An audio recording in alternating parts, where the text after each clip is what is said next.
5 penyebab kepala sering pusing. Pertama, stres. Stres fisik atau emosional dapat menyebabkan ketegangan otot dan menyebabkan sakit kepala. Kedua, kurang tidur. Kurang tidur atau tidur yang tidak berkualitas dapat menyebabkan sakit kepala dan meningkatkan sensitivitas terhadap cahaya dan suara. Ketiga, dehidrasi.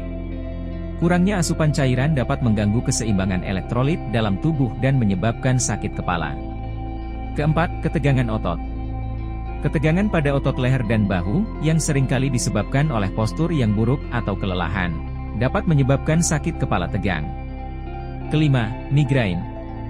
Sebuah jenis sakit kepala yang seringkali terasa berdenyut-denyut dan disertai dengan sensitivitas terhadap cahaya, suara, atau bau.